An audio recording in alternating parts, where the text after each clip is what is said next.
The attribution piece, where it is good, is when you actually can understand your system for generating pipeline and then want to look back and understand, okay, what signals or interactions are people having before that? But here's what it does not tell you is if you have a conversion rate from lead to pipeline that is terrible, attribution is only going to show you the stuff that made it out the other side to opportunity creation. It's not highlighting all of your inefficient spend on all of these other things that are not working, right? That is the biggest differentiator. It's not going to show you your inefficiencies. Where are we leaking? Like resources and budget and pipeline. I would want to know that first. I would want to understand that as a core thing before layering on attribution. So I think that's what a lot of similar leaders do is like pipeline's flat. Okay, what can I do more of? Let's look at what's working. What signals are people showing? Or like what brand interactions are people having before they become an op? Well, if your conversion rate is not good, like you're looking at a pretty small sample size, like what is that really going to tell you? You've obviously got bigger issues to look at.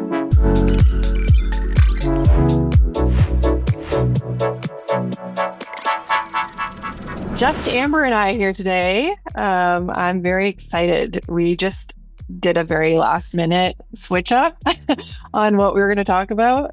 So we're winging it a little bit today. But we just had a quick chat before this to kind of go over a few things. So hopefully it's going to be a good episode. We've had a pretty big influx, I would say, in like inbounds over the last 2 weeks, just as like folks are wrapping up the summer and then going into September. And so wanted to really talk about like what we've been seeing. Like a lot of those conversations have come from marketing leaders, like either CMO or VP level marketing executives. And like across the board, out of all of the conversations that we've been having, we're seeing a lot of like the same repeat themes or patterns kind of come up.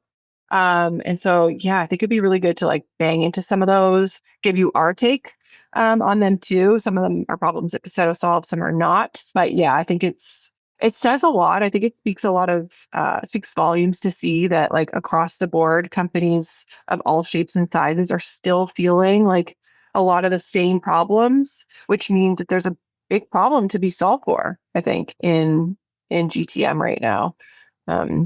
Yeah.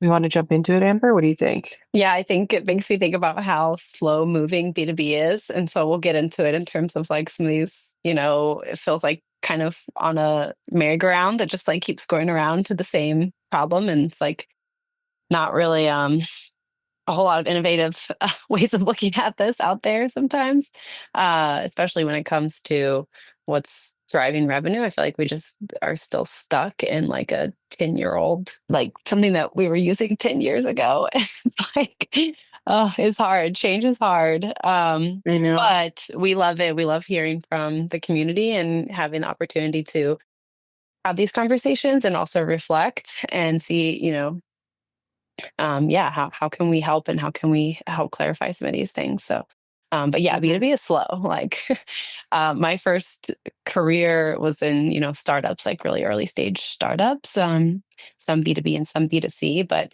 it's just like a totally different mentality when you're like in startups and you want to move so fast, right? And you're doing things internally so fast and you're trying to iterate. And then to zoom out and think about like, what are we really not good at innovating at? And I think this like view of like, how do we adapt? Like the world is changing so fast and we're like not really adapting that well in B2B. So so let's talk about it. Yeah, totally. I agree with that. And the reality is that like we are stuck in a measurement model and even an operating model from over like at least a decade. Some companies are catching up and some are not. So I'm thinking back to, we had this is referring back to 3 conversations we had last week. One is from a CMO of a 30 million ARR company. One is from, I think it was a VP of field and demand or something like that from a $2 billion company. And then another from, I think, around like 30 to 50 million. And it was a CMO on the call. Okay. So we get a lot of inquiries, I think, from CMOs or people in marketing who feel this problem. But the one thing that all of these people had a problem with their pipeline conversion efficiency. So like inefficiency, basically. The $30 million company had a MQL to pipeline conversion rate of 6%. Okay. So like quite low. And then a win rate of around 12%. The $2 billion company had an MQL to pipeline conversion rate of 2% and a win rate of 9%, which is like, wowza, low. And then the other one said they were meeting revenue goals, but like the level of repeatability was really hard because they didn't really know how to like engineer repeatability over and over again. It's just so happens that like things are going well. But I think that they're sort of preparing for like, oh, well, what do we do if it breaks and how do we just get better? So I think the core theme out of all of that is that like everyone, specifically marketing, is struggling to convert demand into pipeline and revenue at healthy rates. Usually it's, that volume is declining and then like overall underperformance. So yeah, let's get into that. What's your take, Amber, just in general on like pipeline conversion and efficiency? Like why? It's crazy because I know you talk about this a lot, Carolyn, but it's like you have people who are so good at what they do and so smart and forward thinking and so capable with this model that's like, what's our MQL to SQL conversion rate? And like, it's like, oh, like this is what they're being held up against, right? And like, this is like what they have in their arsenal to go like talk about like, are we doing a good job or not? It's just like, wow, we really need a better system. But my take on that is, first of all, what is really happening inside? Like, we're not talking about attribution here at Paceto. We're really talking about all of the different factors and influences and all of the different pieces that happen that lead to an opportunity that we're either not tracking, or if we're tracking it, we're not capturing it in any meaningful way to show like what's driving results to pipeline into revenue and what's not. So when I hear a term like, or I hear a question like, oh yeah, our MQL to SQL conversion rate is like 2%. I'm like, for what? Uh, like where? Like, what do you mean? Like, that's just like, what are you talking about? Thousands of leads that converted to a handful of opportunities? Like, there's a lot going on in there, regardless of, oh, this was the last touch or the first touch or all these things. Like, there are so many other factors. And when we constrain ourselves to this outdated demand waterfall conversion framework, it really just forces us to way oversimplify what's happening. And I think that is so heartbreaking. Knowing that it's the model's fault. And like you said, it's like the way our systems operate as well. So I just feel like you have a million questions when someone tells you like, oh, our MQL to SQL conversion rate is 3%. It's like, okay, well, where do we start? What about you? Yeah, I would agree with you and what you're saying around oversimplification. When I see sort of like the visual in my head, like I'm like hardwired always to look at GTM as like the bow tie, basically, or like the left side of the bow tie, where you have like awareness, and then you sort of like at the one end, and then like closed one, right? And you see how people sort of like move through that. And so when I hear MQL to like SQL or MQL to qualified op conversion rate, I just feel like you're seeing one like total side of the bow tie, and then like, or the funnel, and then a metric on the other side. And I just sort of think of like everything in between. And so for an MQL or an MQA to start, it's like, okay, well, like, why did they become that? And then you have like opportunity. Well, like what happened in the middle, right? So when you think about conversion rate, the way that I think about it is like, okay, so like it's either low or it's high, or like somewhere in the middle. But do we have a view into why that is? Yeah. And I think it's a really limited metric. And I would love to talk about how we can, like, how we would view that. You know what I mean? Like, if we're wanting to help customers get away from just measuring like MQL to opportunity conversion rate, like it doesn't solve what we call the pipeline black box problem. And so if we were to take that example and hook in the pipeline black box, or, like show them the data that's hidden in the pipeline black box. Like, what might we actually see that would give them answers that they're like MQL to SQL or MQL to op? Conversion rate would not, Totally. And we just want to stay on this thread for a few more minutes, like with the concrete examples. And like, what does that measurement system look like? So some of it, I feel like companies track today to a certain extent. Every company is different. But what you want to look at is you want to look at like, well, what are the next steps? Like, what are the next things that could possibly happen once you get an MQL, right? So again, can vary slightly from company to company. Let's assume that you have an SDR motion, right? So MQL, okay, great. Now you've got this lead shows up for your SDR or your BDR, whatever you call it. And then they're going to go do some, qualification step, right? So it's just like really being able to understand where are these leads falling off. And I think that that's something that sounds so obvious, but in practice, when we analyze companies and we talk to them about their systems, they're probably tracking that, like what happened, like were they not a good fit, or was it, spam, or did they just, their email bounced, or they never responded. Like those are some of the next things that can happen, but actually tracking that in a meaningful way that allows you to like pull the thread and see like, where did this come from? And, not just, oh, it was direct traffic. Oh, direct traffic doesn't respond. Like, well, there are other things that you can look at and see. Like, what was the next thing that happened, right? Because that is like a treasure trove of information. So you can see where things are dropping off in your quote unquote qualified bucket of leads that are being handed over to sales. And then you can see, is this happening consistently? Is it something that we're doing, or is this the nature of that's not a good fit and then they're sort of dropping off? Or is there some other way that we could approach this, but just to be able to see like that drop off point? Like so many companies don't even track that. And that's what really starts to show you like what's a huge waste of time and money, not only spending resources, but also your team's internal resources. Yeah. So I don't know, like we could go on in terms of like how to track, what else to track, but are you thinking? Yeah. No, that makes perfect sense. The one thing I'm also thinking, so like I had said, there's sort of like this messy middle, right? An MQL becomes an MQL, and somewhere before opportunity creation, it either like accelerated or fell off. And so that's what I would want to know. Like, are there any patterns that we can recognize? Like, where did they fall off? How?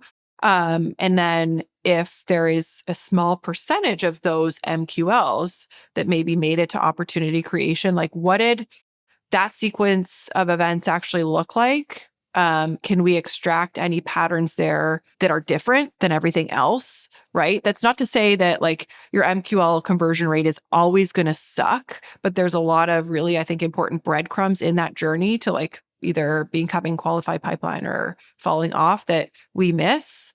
And that jumps us to the next thing, which I think is just like a lack of revenue visibility and just an over reliance. We talk about this all the frickin' time about like first touch or last touch or whatever, like flawed attribution model that you're using to understand what led to opportunity creation. Here's the thing is that when you get to that stage, okay, now you're looking at the 2%. Okay. So if your MQA to opportunity conversion rate is 2%, okay. So you're now seeing, well, what is the thing that led to that opportunity? Maybe they were like an inbound demo request hand raiser, or your SDR team went out and like cold outbounded them, whatever. Okay. So you've got that.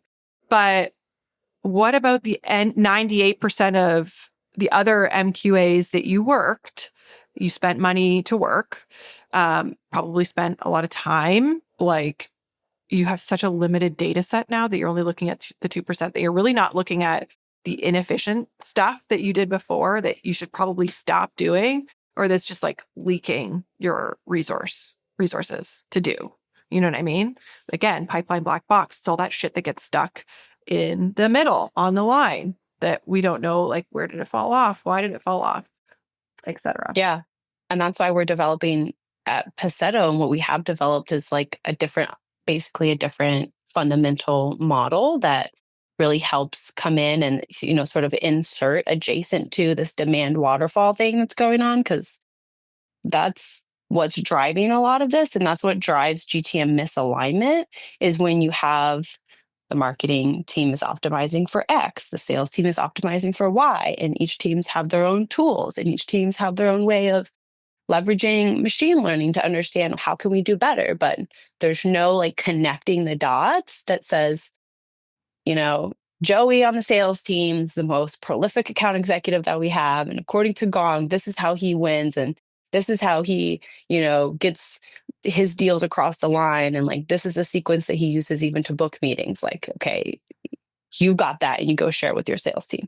But there's no tie-in about all the other things that are happening that influence this prospect to become an opportunity that wasn't in sales like purview, right? So it's just like we're not tying those things together, and it just leads to massive inefficiencies because you can't see what's happening on the other side of the factory wall.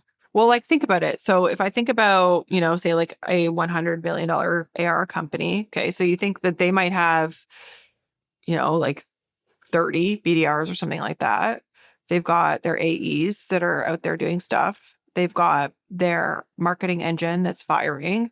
They've got a bunch of tools, automations, they've got their sales enablement tools. They've, maybe layered in some like AI. So you've got a mix of tools, processes, and people, right? And all of these people combined all these things combined are trying to generate pipeline. And so you have millions of things that happen in like a month of emails like being sent, or people basically trying to connect and get a meeting right across a bajillion different channels, and we don't have a stitched together view of all of that. So like you might measure your MQLs over here in marketing, and then some of that gets passed over to sales, and sales is doing a bunch of stuff, and then that's out the other side you have pipeline, right? But like everything in the middle is happening in like all of these different silos. And then how can you optimize something that you can't really measure, right? Like you might be able to infer in your Gong data, your reply rate, but that's all based on individual activities. The key difference is at the person level. Like you don't have like a simplistic person level view of all of that. And to add to that, like when we're working somebody, how many attempts does it actually take to eventually get a meeting? Like somebody might work like an SDR might work, John Smith back in May. Didn't go anywhere. They might try again in June. Didn't go anywhere. Might try again in August. Didn't go anywhere. Okay, now in September, we were effective, right? Those are several attempts over several months. Like, how do we really understand what that journey looks like? Probably overcomplicating that a little bit. Yeah, well, we track the sales pipeline religiously. I mean, this is, of course, another huge variation that we see company to company in terms of sales opportunity pipeline discipline and rigor and cadences on the sales side. There's a lot like that you can do to optimize that, but for the most part, that's kind of common knowledge, right? Like it's common knowledge. Table stakes. Right, it's table stakes, Really exactly. But we are not measuring the pre-pipeline black box like largely at all. I mean, yeah, these aggregated numbers and volume metrics, like they're not cutting it, and they're not giving revenue leaders answers. For example, who's in charge of pipeline creation? Typically, you have a head of revenue, a CRO. Some CMOs that we talk to have recently taken on like a pipeline target or a revenue target, right? So if you're in a position like that, you are every day you're waking up and you're constantly, you're looking at all these dashboards, you're looking at these reports, you're talking to your teams, you're getting, rolled up feedback around about like, pipeline reviews and stuff like that. And so you're constantly making sure that you're aware of what's broken, what's working, and where should I invest? Where should I invest my time to help the team? Where should I invest my team's time and resources? And where should we invest to help grow pipeline?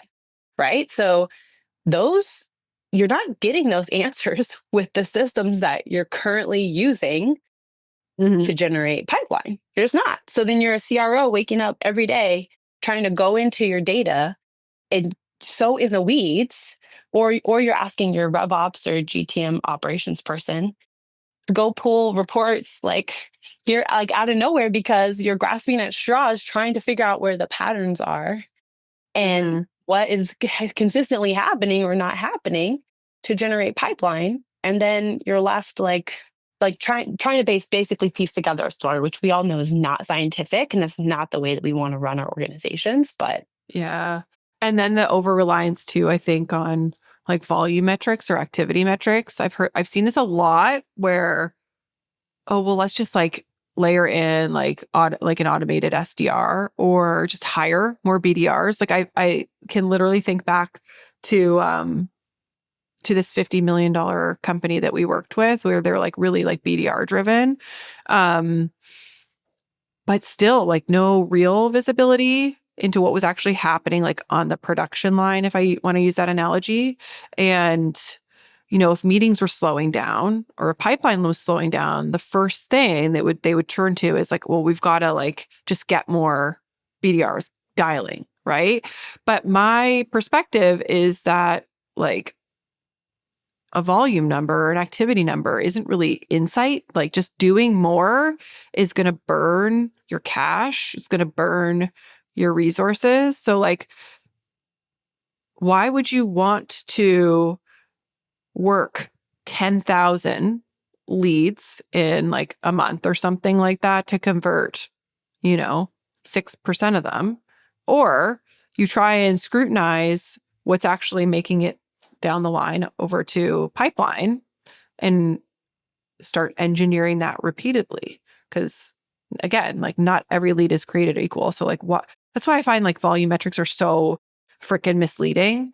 Because just dialing to dial is super inefficient when we don't understand the patterns of who we should dial, when, why, how long is it going to take them to like get a meeting, etc. yeah, yeah, welcome to 2012, where we're really all we have to go off of is like, we know that we make this many calls to this certain type of Mhm. ICP and we're going to get this many meetings. And that's about all we know. So let's go do it. That is, Yeah. first of all, it's not working out like that anymore, right? So you need to lean into more resources that you have available. And we all know that we have so much data that we don't leverage. Yeah. Yeah. Yeah, for sure. Can we And then talk that's what about also like, leads to the attribution mirage. yeah, yeah, I was just going to say that. Can we talk about can we talk about attribution again, because I just love talking about it. Yeah, oh gosh, attribution frustrates me to like no end because I think, okay, here's the thing that we see. I think that a lot of marketing leaders or executives think that like an attribution tool is going to be the thing that solves their problem. Let's talk about why attribution is actually like a secondary thing. It's not the thing. Okay. And so I can tell you about my own experience. One, working at a Series B tech company where we had really terrible like CRM data.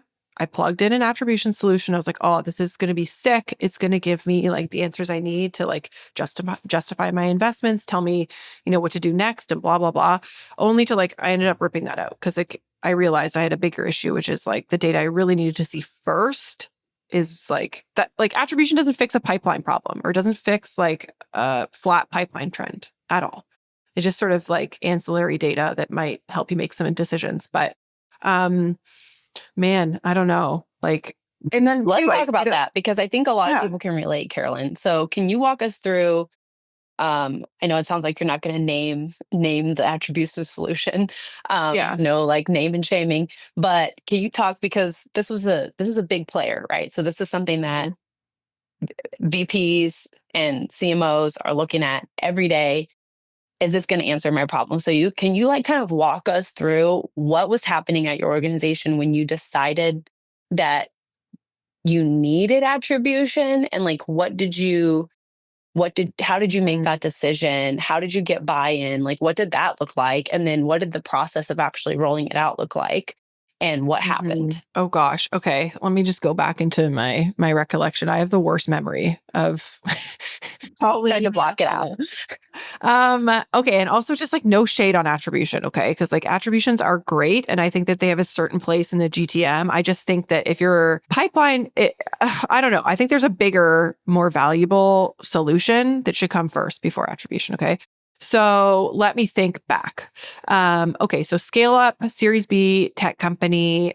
We need to like ramp up our pipeline. We need to just like get more pipeline. Okay. And so how do we do that? Marketing needs to go out and get more leads. Okay. And this is before I really, think even realized I was on the MQL hamster wheel at that time. So this would have been what, like 2020 or something like that. Okay, so like go get more leads. How do we get more leads? Well, I want to know what people are doing, right? What are people doing when they become an opportunity? Like what type of my programs are they engaging with? We ran a pretty lean like marketing engine, so I didn't have a lot of like paid digital out there. But of the events we were going to, of the like we had a huge content engine. Like what type of content were people consuming, right? And so I think there was a larger issue that I didn't quite recognize at the time, which is like, well, our opportunity data was really poor in general. Like opportunities very poorly tracked, if at all. Like nothing being like account, data on the account object was really shitty. We have had a lot of like parent-child sort of like opportunity account associations. Arbitrary like pipeline numbers entered into CRM, like really poor process around opportunity creation and stage progression and all of that. Like deals sitting open for fucking ever, never getting closed out. And so Did you know any of that going into this? No. Okay. No, I didn't. So I just sort of assumed a certain level of like data hygiene in CRM only to realize like the data hygiene was just really poor. And so so I've got like all my, and like even too on the marketing side, like our campaign, our use of like campaigns was a little bit messy, inconsistent, like use of UTMs was, a little bit inconsistent. And so like, I'm not just throwing shade on, sales for their op hygiene, like the whole sort of like data architecture piece needed to come first versus like slapping another tool. So I feel like that's just like the theme of the day. Like, let's just slap another tool. It's just going to get us the answers, right? And so that was my first thing is like, how can I extract meaningful insights from attribution first when just like my underlying data is not great, for one. And then two, I think, well, if, to anybody listening, they might say, well, my opportunity data or my data hygiene is good. So like I'm ready for attribution. I think the attribution piece where it is good is when you actually can understand your system for generating pipeline and then want to look back and understand, okay, what signals or interactions are people having before that? But here's what it does not tell you is if you have a conversion rate from lead to pipeline that is terrible, attribution is only going to show you like the stuff that made it out the other side to opportunity creation. Is not highlighting all of your inefficient spend on all of these other things that are not working, right? That is the biggest differentiator, is that it's not going to show you your inefficiencies. So if I was to do this all again, that would be the first thing I would want to illuminate is like, where are we leaking like resources and budget and pipeline? Like, I would want to know that first. I would want to understand that as a core thing before layering on attribution. So I think that's what a lot of similar leaders do is like pipeline's flat. Okay, what can I do more of? Let's look at what's working. What signals are people showing, or like what brand interactions are people having before they become an op? Well, you're looking at if your conversion rate is not good, like you're looking at a pretty small sample size. Like, what is that really going to tell you? You've obviously got bigger issues to look at. Yeah, I love the way you framed that. Makes me think about like you can't see the forest for the trees, and you can't see the trees for the forest because you have so much in here, and So as someone in that position, you're, just trying to figure out like, oh, how do we grow it? How do we grow it? How do we grow it? Not what should we weed out? Because Mhm. also when you weed out the underperforming, tactics, programs, channels, activities, everything, you weed those out, and then it becomes much easier to see and Mhm. really microscopically and surgically review like what is working and how do we maximize that. But yeah, I think that just kind of, that's what that brings up for me, is like we have this problem of bloat, and we're so Mhm. used to it, and we're used to these bloated volume metrics and these bloated tech stacks, that we are kind of just like operating as if that's normal and that's okay. And that's where we Mhm. see the rub happens a lot with go to market teams as well, because these things that we're talking about are fundamental, uh first principles, you know process Mhm. design, data structure, disciplined things. And as a marketer, I could see why that's not what you signed up for, right? As a sales or revenue leader, that's not really what you signed up for either. And so then who's Mhm. going to fix it? RevOps. But then what is RevOps doing? Maintaining the system that you put in place 5 years ago that everyone is so attached to. So the Or just like cleaning operational it. load, cleaning Yeah. it up. Yeah, cleaning it, Yeah. maintaining it, Mhm. because Mhm. yeah, it's like so attached to it. And so that's what RevOps is doing. So like, Mhm. yeah, getting these things to those shifts Yeah. to happen, and like how do we help them, how do we help companies have these transformations in modular approaches, is something that we've been starting to grapple with more. Is like, it is a big transformational shift that we're talking about, right? So like, how do we do this in like modular pieces? And I think it don't have a great answer to that, because it's kind of like, well, they're all connected, and so you can't really like knock down one leg of the building. Like the other three legs are going to need to also come down so you can build the right structure. But Mhm. yeah. I don't think though it needs to be like you're saying it needs to be this like big transformational thing. So I want to challenge that a little bit because I don't think it needs to be. So like if I think back to well like a lot of our customers at Paceto, like yeah, they work with us for a long like a long period of time. Like right, like they're not just here for a short period. Like they want to stay with us, right? Because we've illuminated things for them that they couldn't otherwise see.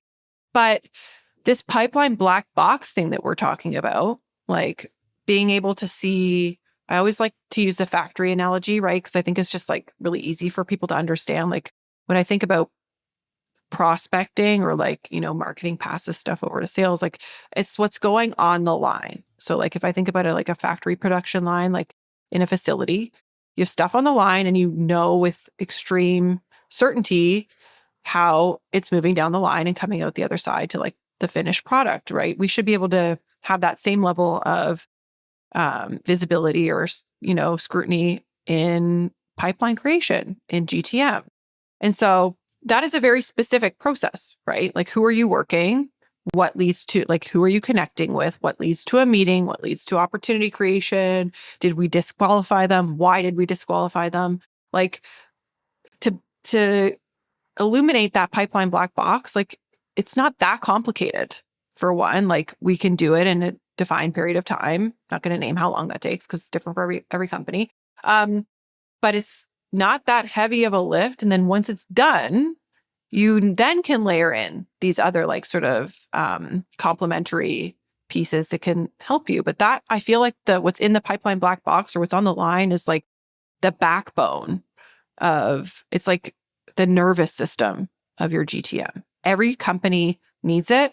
And once you have it, it changes everything in terms of how you operate. And like that is literally the thing, the connective tissue or the nervous system is a thing that like immediately stops teams from like competing for credit or fighting or getting defensive or, like it just vanishes because you now have visibility where the finger pointing um, just stops because now we all have visibility and we know what to do about it, you know? Yeah, I'm so glad you called that out, because it's easy to get back in that mindset of like over engineering or just thinking it's like an all or nothing. And I've fallen prey to that in the past as well, specifically as an operator. But yeah, it's not all or nothing. And that's the thing, as I start to see this play out in the real world more and more and more, and just really going really deep on this problem of the pipeline black box, that's where I've really started to see it as well. Like you're saying, it's like, okay, there's so many different facets to this. Yes. Okay. We acknowledge go to market is complicated. Yes. And also we acknowledge that there's a black box right here and you can just shine some light on this and it's going to massively help you, point you in the right direction. And then you'll be able to say on your own, CRO or CEO or CMO, well, we can tell that there's something that's sort of breaking down over here that we can't really see it that well. It's like something in the opportunity cycle or, the engagement cycle. And we'd like to be able to see that better so that we can make even more informed decisions. And so then that's where you say, okay, we're going to prioritize this as a strategic initiative and go, track this and implement this system for being able to see that better. But you don't have to bite off the whole thing at once. Like it's not how you have to do it. So I think it's easy to think that you have to, because we do know that the system is kind of broken at large, right? And like we would like to do something different, but everybody starts somewhere. For sure.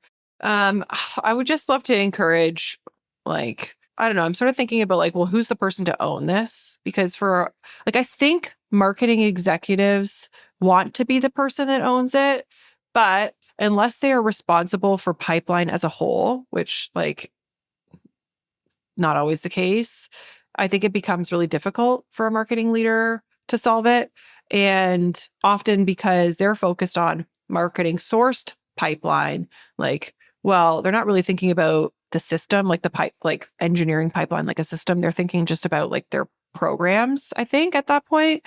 And so it's easy to sort of walk down that path of like, okay, I'm just going to go get attribution that's going to solve my problem. And so I think like if who's going to champion this, it really needs to be the person responsible for pipeline overall, right? Whether that's a CRO or like head of revenue or even sometimes a CEO. But yeah, I don't know, it's really frustrating to have these conversations with marketing leaders who just feel that they can get their answers from attribution or looking at the signals when there's obviously like the bigger thing that we need to measure. And also too, okay, so just reflecting on my frustration with attribution too, is because all of our customers, for the most part, like probably like 90% of them, have attribution and they're still coming to us. So I'm like, dude, if attribution was the be all end all solution to this problem, why are we here? Like clearly the attribution data is just not really, it's not really, it's just not giving you the data that you need to see. So like, let's stop pretending like attribution is going to be the answer here. It's not the answer. It's the problem, in my opinion. Yeah, it's a mirage. Attribution is a mirage for what most people are trying to use it for, right? Carolyn, you called out. It's not useless, but the way that teams tend to use it as a justification is not going to happen. And yeah, you're just going to be left with questions, as everyone is. So I kind of like, I think about like this thing that keeps coming into my head is like cooking a recipe. You know what I mean? Like if you're making some sort of like chicken recipe or something like that, like the star of the dish is the chicken or the protein. You got to make sure that like you're able to cook that properly. It's going to be cooked the full way through. You cook it at the right temperature, but like you need the chicken to make the chicken recipe, right? I sort of feel like attribution is almost like the seasoning on top. Like when you want to make it taste really good and like make it better next time. Maybe that's a really shitty analogy, but you need the core thing in the recipe first. Whereas like I'll give you my own experience. So when I used attribution, what I could see, okay, so like the data that I could see in it, right? We had a really solid like content marketing strategy or thought leadership strategy. And so like attribution almost just validated that at a more nuanced level of like, well, where are people engaging with that? And like everybody was engaging with the thought leadership. Okay. So, and everybody was engaging with events for the most part. And so like, what did I really learn new? Like not much. It sort of directionally helped me with, some decisions, strategic decisions around like the thought leadership strategy or content in general. But it didn't answer my fundamental question of like, how do we engineer pipeline more predictably and grow it? So that's sort of my 2 cents on that, just to like wrap up this conversation on attribution. Yeah. And I think we should definitely talk about this more, maybe in a later episode, but absolutely what you said about when we see teams that implement this alternative approach, which is tracking what's leading to opportunities or qualified opportunities, depending on how you're measuring it in your organization, what's leading to quality pipeline, and Mm-hmm. the way that brings your marketing and sales leaders together is incredible, and the way that it brings the teams together Mm-hmm. is amazing. And I was thinking about this for a customer that we have at Paceto, and it's been with us for over a year now. And it's wild being in being in those meetings with them as they're planning their QBR reports and stuff like that. Like we've come so far from where they were reporting on Mm-hmm. these volume metrics, and how are we converting from a meeting to an opportunity, and now they are equipped with these metrics that just show so much more effectively what results their teams are driving for the business and what they're focused on and where the bottlenecks are that we're focused on busting through. And it's like, you don't even have to mention like MQL count or SQL conversion anymore, because Mm-hmm. it's just not relevant. And being able to be in these meetings where you have sales and marketing leaders collaborating together to help solve the same exact problem, which is creating quality pipeline, right, is like amazing. And it's totally transformed the culture, the go-to-market culture in the organization as well. So I'm super proud of that, and the results that we drive, but it is so worth it. But yeah, I think it's under, we don't talk about it as much as we could. Yeah, I know we talk a lot. We talk a lot about the problems, but that reminds me of another customer of ours. And I just got a message from like our main like champion stakeholder there last week, and it was like a screenshot of like an internal email that went around, and he was like, "Success! Like we finally." Like have escaped the 4 funnel model, and like just so happy with that. And that's just because we've given them like a new lens to measure, and it just feels really good now sitting in those strategic sessions where there's absolutely no finger pointing, absolutely no mention of what department sourced what. It's strictly around performance. Okay, this quarter we created this many prospects. We work this many people. Here is the conversion rate to pipeline overall. Okay, what's driving that? Let's break it down. Okay, we're getting, an inflation of MQLs hitting a score. The conversion rate is not quite as good as we want it to be. How do we fix that? Okay, let's make our MQL scoring model stricter so that we're not letting so many people through. Okay, we realize that's going to reduce our MQL count, but it's like, no, MQL count is not even a thing anymore. Like we don't care about MQL count. We care about conversion to pipeline and everything else that happens in between. So I love to see that. And then where does attribution come into that? Okay, well, that's the thing that we look at first. Then we look at, okay, of all of the pipeline that was created, like what percentage of that pipeline had like a signal on it, or like, a marketing interaction or something. It's 80%. Amazing. Like, what's the average number of signals that person has? So like, there's just different metrics to look at. And it's like, it's so much more productive. I fucking love it. Yeah, I love it too. It's amazing. Yeah. And being okay, like having leadership get that level of buy-in where Mhm. it is a bit of a shock, right? When you're used to volume targets at this like aggregated MQL, opportunity volume, like 3x pipeline coverage. And we see examples where companies have 5x pipeline coverage and it's not converting. It's just not a very useful way to measure. But yeah, and then yeah, and so I think someone we were talking to recently also mentioned like my CEO had pipeline shock. Like we don't want to have pipeline shock when all of a sudden the number of opportunities that we're creating goes down. But then it's like, okay, that's fair, but also got to give it scientific due diligence so that you can see what's happening on the outside, on the other side. And yeah, you have your hypothesis that's rooted in data. You can make those changes and say, it's okay, number one, because we know that what we're changing is not going to massively disrupt the business because we have the data that shows that these things don't convert. We're not going to create opportunities out of this. And then you can see, wow, like your win rate like shoots up. Okay, yes, great. These are the types of opportunities we want. Let's go get more of these. Great. Now, because we cleared away all of this other weeds and all this bullshit, we can go see where those are and how to influence those across the go-to-market, right? Not just marketing, go get us more, right? Yeah. Yeah. Love that. A lot of conversations though around like channel tactics. You know what I mean? I think like marketing leaders coming in, like, well, for one, I just want to clear the air. Like, we're not a company that helps with like your demand strategy. There's other great companies out there. Like, we're not your partner in that. But I think a lot of people might think we are just because of Refine Labs and, Chris's legacy there. But still, we get a lot of like leaders who are like, oh, I need to grow next year.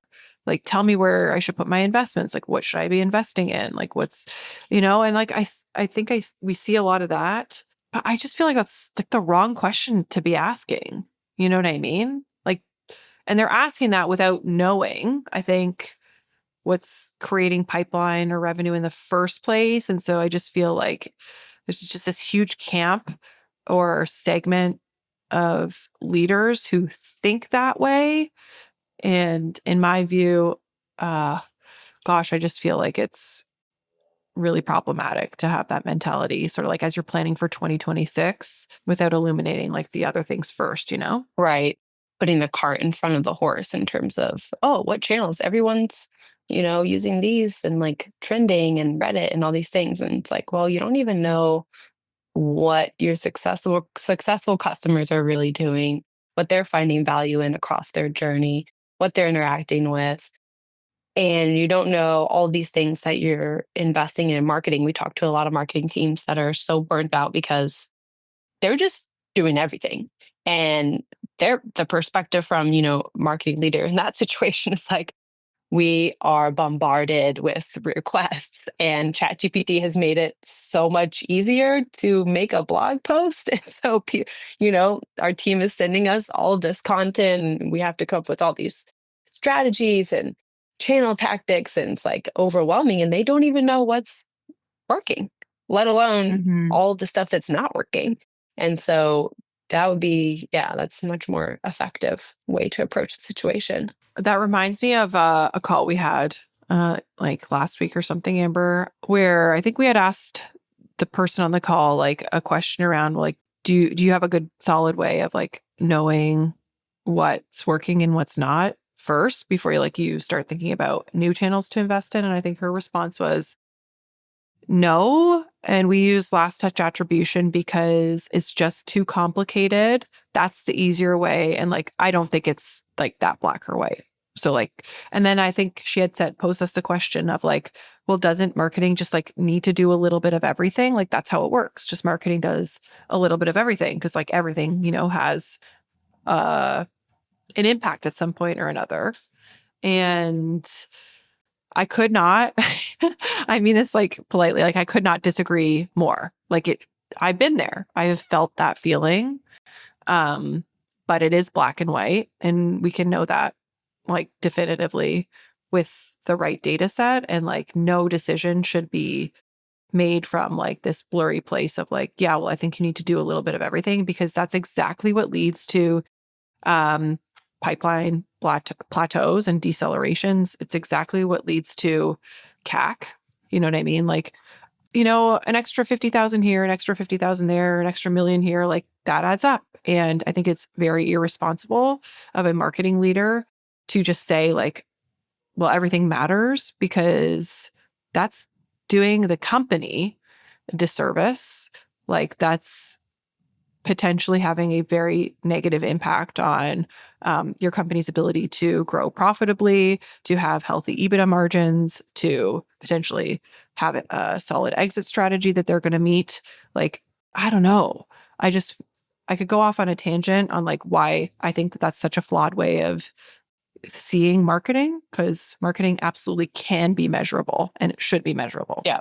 Just because marketing can influence and touch everything doesn't mean that that's what's right for your business. I mean, unless we work with businesses that are around 10 to 150, $200 million in revenue is really like our sweet spot. And so if you're at a company that's of that size, please don't like go try to be everything marketing can be to everyone. I mean, oh my gosh, that sounds like a terrible, terrible solution. If you're like an enterprise level company that has this like omnipotent position in the market, and like even then, you know what your most effective plays are, but you might say, hey, we want to be, kind of doing a little bit of everything. But no, if you're a growth stage company, you can't afford to do that, right? Mm-hmm. Yeah, for sure. I could not agree more. Cool. I'm looking at our notes. I think we went through everything we wanted to cover, and I think we covered a lot of really good stuff. So I feel good about that. Any like last words, Amber, before we close out on this one? Okay, so this has been really fun conversation. We talked about a lot. Yeah, curious if you have feedback about, some of the things we talked about, like just shoot us a message. But Carolyn, is there anything that we didn't talk about that we should cover? Well, I'm thinking about, I keep referencing calls because we've had a lot of like super illuminating calls with people in the SaaS space in the last couple of weeks. But I'm just thinking back to that one VP that we talked to who was really feeling like this problem that we're talking about here. And I think we were asking him, like, what does that mean for you and your role? And he was like, well, I got to do something differently, because like, I'm just going to call a spade a spade. I'm either going to like lose my job over this, or like, I'm going to want to exit, like either one of the two if something doesn't change. So horrible to hear, but so relatable too. Someone who's feeling burnt out and like you're kind of at your wit's end with how to fix this. So you've been in that. You've been in marketing leadership roles, like defending MQLs and defending marketing even. So like, what would you tell your former self about how to navigate those dynamics? Oh man, that's a loaded question, because I spent a lot of time. Well, I think it's a philosophical thing that we're talking about, right? Like, it's a measurement model, but it comes with a different mindset or like way of thinking about this too. And so when I was in that spot, I felt like I was spending a lot of time educating and re-educating my leadership or my executive team of like, this is how I want to approach this, and here's why it matters. And at the time, it's like, yeah, okay, got it. And then we would revert back. So it was like a lot of like, okay, we're bought into this. This is how we're going to do things. Like, we're going to measure it this way. And then like, lo and behold, 2 weeks passes and it's like back to the MQL conversation, right? It feels like, oh man, I can't even tell you like how many messages I would field like after hours to like explain this again when like, oh, where are my leads? It's just like, well, I thought we were doing things a little bit differently here, right? It's exhausting. And so I feel like if I were to like go, like what I would tell this person, sort of like tell my earlier self is like, stay focused, because I knew at the time that the old legacy way was not going to work for the business. And it was my responsibility to like own that and to be the change agent. It's really easy to, when not everybody's on board with that way of thinking, to like get sideswept by like old thinking patterns. You know what I'm saying? But the other thing too is I think people in this spot should have a really like reflect inwardly, and is this the place that I want to be building my career at? Like, if you can't create groundswell and you've made a lot of attempts to influence change, when you know things should be different, like how much of your career do you want to spend trying to do that versus finding a better suited organization to solve that problem when there might be more appetite or less inertia, things like that. So I don't know. It's a really tough balance because yeah, there's a lot of things that could be working against you, I think, in that environment. It's not an easy hill to climb for sure. Yeah, that makes sense, especially if you've already gone down the path of, okay, executive, I know you're asking for this and this is what's important to you, so I'm going to give that to you. And also, this is what I know is going to take to actually accomplish XYZ and go and do that as well.